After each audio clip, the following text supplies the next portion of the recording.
It is devastating when any parent learns that their preborn son or daughter has a serious medical condition which will cause the child to have certain challenges in life or even impact his or her ability to survive. As a neonatologist, I personally care for many patients whose parents were given this tragic news. Sadly, many parents are told in these situations that abortion is their only option or their best option. But abortion is not the only option when a preborn child is diagnosed with a serious or lethal medical condition. It is important to understand that unfortunately, some babies are misdiagnosed in utero or have medical conditions whose long-term outcomes are unclear at the moment of diagnosis. If allowed to be born, some of these babies may in fact turn out to be perfectly healthy if they were misdiagnosed, and others may indeed have some special needs, but ultimately live a long and happy life. Medically speaking, it can be very difficult to confidently predict the long-term outcomes of many conditions diagnosed in utero.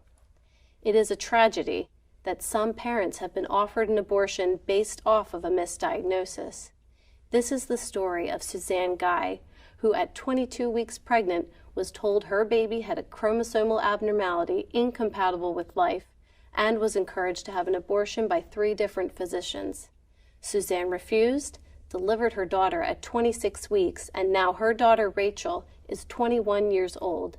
It is a tragedy that Rachel might not have been here today if her mother had made a decision based on a misdiagnosis.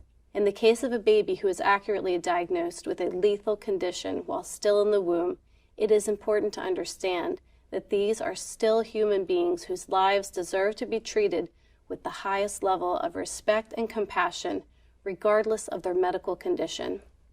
Some will argue that children with lethal diagnoses should be aborted in order to prevent them from experiencing suffering. However, this is neither medically supported nor honest.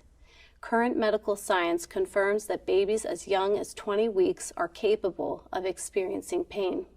In a dilation and evacuation or a D&E abortion, babies are intentionally dismembered, many while still alive, having their arms and legs pulled off and their bodies and skulls crushed before being extracted from the womb.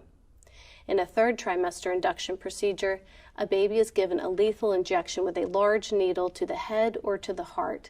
In the cases of babies diagnosed in utero with a lethal condition, we should instead be focusing our efforts on furthering the field of neonatal palliative care, which provides compassionate medical care for terminally ill babies by alleviating any pain or discomfort during the dying process. I have personally cared for many babies born with lethal conditions. We closely monitor these babies for any signs of pain and work with the parents to compassionately treat their baby's discomfort with pain medications, oxygen, and other appropriate measures as medically indicated. We tailor our approach to supporting and caring for these babies in a very personal way, depending on their medical condition, in order to address each infant and family's needs. We also provide support for the mothers of such babies in every way possible. Mothers are given the chance to hold, kiss, talk to, and comfort their babies as they pass. Unfortunately, many mothers carrying babies with lethal medical conditions have never been offered or presented with the option to pursue palliative care for their child. If we are truly advocating to empower and educate women, we need to be openly and honestly discussing this compassionate and life-honoring option.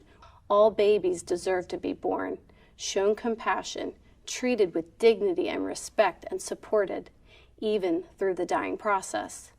A society's morality and ethics is only as strong as its treatment of its sickest, smallest, and most vulnerable members.